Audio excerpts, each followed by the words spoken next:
Muito bem. Eu tive a felicidade de descobrir uma nova síndrome e a infelicidade de saber que grande parte da população mundial é acometida por ela, chamada síndrome do pensamento acelerado. Pensar é bom, pensar demais, como eu disse, pensar sem qualidade é um grande problema, é o maior vilão da qualidade de vida na atualidade. Uma pessoa que pensa excessivamente, ela não consegue contemplar o belo de maneira profunda e não consegue aquietar a sua emoção. Ela é muito oscilante. Quem gostaria aqui de ter equilíbrio? Levante as mãos. Ser uma pessoa equilibrada. Bom, eu vou pedir para vocês desistirem, porque não existe pessoas equilibradas. Todos nós somos desequilibrados. Aliás, o campo de energia psíquica vive em contínuo estado de desequilíbrio. Cada pensamento tem que se desorganizar para se organizar em novos pensamentos. Se uma ideia não passasse pelo desequilíbrio, pelo caos, pela desconstrução, você não construiria novas ideias. Assim também uma emoção, se não vivenciasse o caos, não se desorganizasse, novas emoções não surgiriam no teatro da nossa mente. Desequilíbrio psicodinâmico indica que a energia psíquica ela está num contínuo estado de construção, desconstrução e reconstrução, ou seja, organização, caos e reorganização. O melhor momento de alegria que você experimentou na vida se dissipa depois de algumas horas, se torna em apreensão, depois se torna em ansiedade, depois se torna em tranquilidade. Não é possível o eu, como gestor do teatro da mente, impedir esse processo. Ele deve apenas administrar com maturidade os excessos, mas impedir que haja um estado de mudanças da energia emocional e um estado de mudança dos pensamentos é impossível. Ninguém literalmente consegue parar de pensar. Eu quero fixar meu pensamento numa ideia maravilhosa, ou então eu quero interromper bruscamente a produção de pensamentos. Tente interromper o pensamento. Até a tentativa de interrupção já é um pensamento.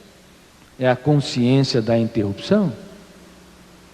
Esse show no palco da mente, os fenômenos que lêem a memória nunca param-se de encenar. Todos os dias, a cada momento, uma peça é produzida no palco da nossa mente. Pensamentos, imagens mentais, ideias, fantasias, sonhos, recordações, recuperação ou lembranças do passado vêm frequentemente no palco da nossa mente, num processo contínuo, como tentativa de fazer com que cada ser humano rompa a solidão intrínseca e experimente o prazer. O mundo das ideias, o mundo que se encena no teatro da nossa mente é um show existencial para nos animar, nos entreter, nos envolver. Se o eu, como ator ou atriz principal, não ler a memória e não produzir pensamentos, como eu estou fazendo agora, outros fenômenos inconscientes entram em cena, produzem pensamentos para continuar esse show. Existem 3 fenômenos inconscientes que leem a memória e produzem cadeias de pensamentos, imagens mentais, ideias e fantasias. O primeiro deles, eu disse, é o gatilho da memória. A cada momento o gatilho é acionado diante de qualquer estímulo. Por exemplo, no exato momento que eu estou falando, sem que o teu eu perceba, o gatilho está sendo acionado.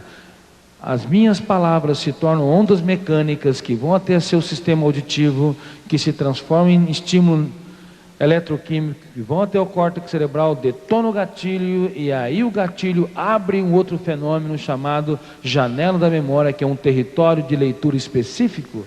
Então, para vocês entenderem a linguagem, a psicossemântica, o significado da comunicação, o gatilho da memória e as janelas formam um pacto contínuo, milhares de vezes eles são acionados, e assim, sem que o eu participe do processo, nós vamos adquirindo a consciência, a compreensão do mundo que está ao nosso redor. Observem as suas mãos nesse exato momento, do jeito que vocês estão, não, do jeito que você tem olhar, do jeito que vocês estão. Só olhem para as suas mãos e a posição das suas pernas, a posição tempo-espacial dos seus braços. Quem os colocou nessa posição não foi o seu eu, mas o gatilho que abre as janelas da memória, que produz uma série de pensamentos, imagens mentais, que coordenam a movimentação motora e, consequentemente, nos harmoniza tempo-espacialmente. Para vocês estarem aqui, quantas vezes o teu eu entrou em cena? Quantas vezes o teu eu pensou, bom, eu vou dar um passo, mais outro passo, virar, dar 2 passos à esquerda, à direita, depois vou parar, alguém entrou na minha frente, vou esperar um pouquinho, depois eu vou novamente seguir a direção. O eu entrou em cena? Praticamente não. Mas o gatilho entrou em cena, e as janelas foram abertas, e você dirigiu toda a sua movimentação muscular. Isso é maravilhoso, é fantástico. Sem esses 2 atores coadjuvantes, não entenderíamos a linguagem, não construímos relações humanas e não nos movimentaríamos no mundo físico. Quantas vezes nós dirigimos carros e andamos 10, 20, 30 quilômetros, e de repente o nosso eu entra em cena e se pergunta, puxa, como é que eu cheguei até aqui, hein? Vocês não têm essa experiência? Nós não reparamos, não tomamos ciência de quantos carros atravessamos, de que manobras nós fizemos. O gatilho da memória e as janelas da memória produziram um espetáculo que auxiliou você a movimentar, a dirigir, a coordenar a sua vida. Claro que eles são maravilhosos, mas também causam transtornos. Uma pessoa que tem claustrofobia, medo de lugar fechado, de repente ela deu uma palestra brilhante para uma plateia grande, ou então teve uma reunião de trabalho em equipe e com segurança coordenou uma série de tarefas.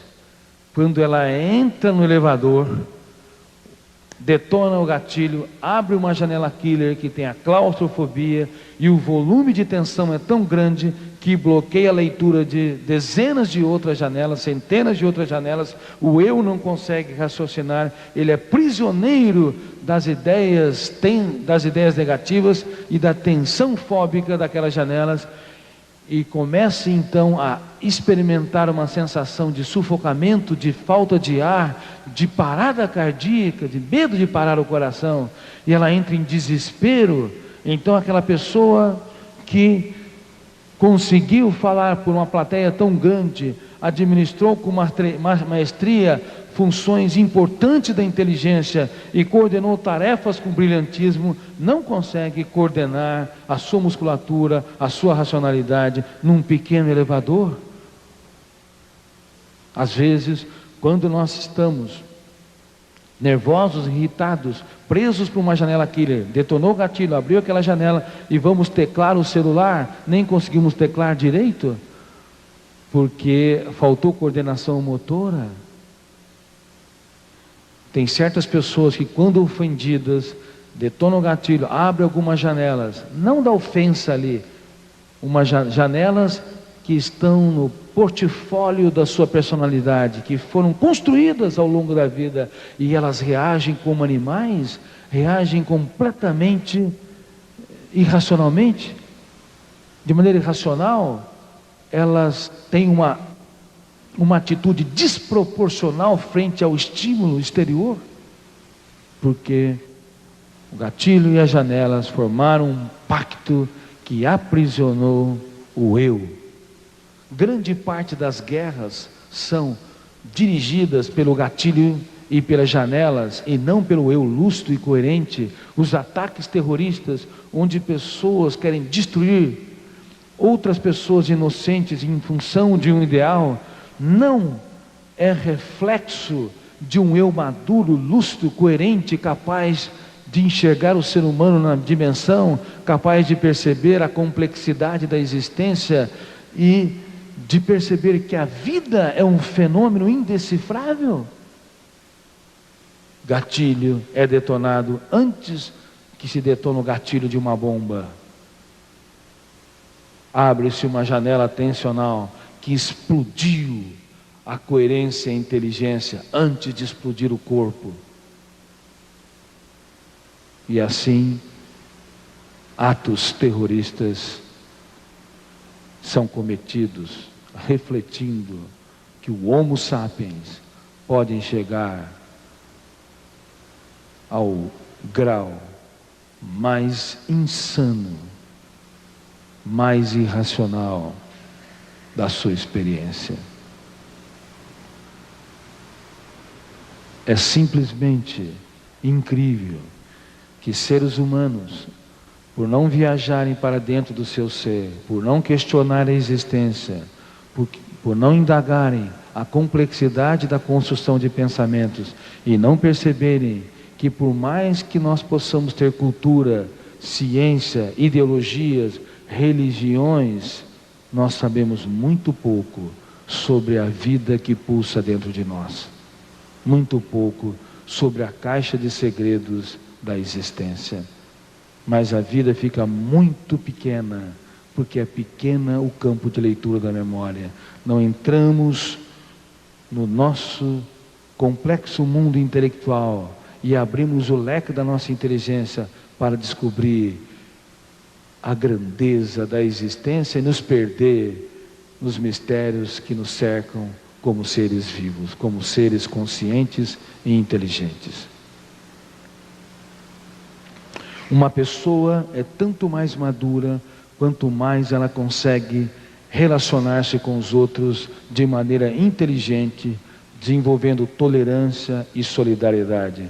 Uma pessoa é tanto mais imatura intelectualmente quanto mais ela consegue fazer inimigos, quanto mais ela acha que as pessoas o perseguem, o controlam. A estupidez, a nossa estupidez intelectual está diretamente relacionada com a nossa capacidade de fazer inimigos, ser controlados pelas janelas killers, controlados pelo que os outros pensam e falam de nós. E a nossa maturidade intelectual está diretamente relacionada com a nossa capacidade de compreender que no fundo, mesmo que as pessoas nos decepcionem, elas são seres humanos que nós devemos valorizar, respeitar as diferenças e acreditar que se nós não conseguimos ajudá-las a corrigir as rotas da vida, elas ainda assim têm o direito de continuar sendo o que são. E esperamos que as lições da escola da vida possam trazer a reflexão, o que a educação, o que os conselhos, o que as orientações não conseguiram fazer.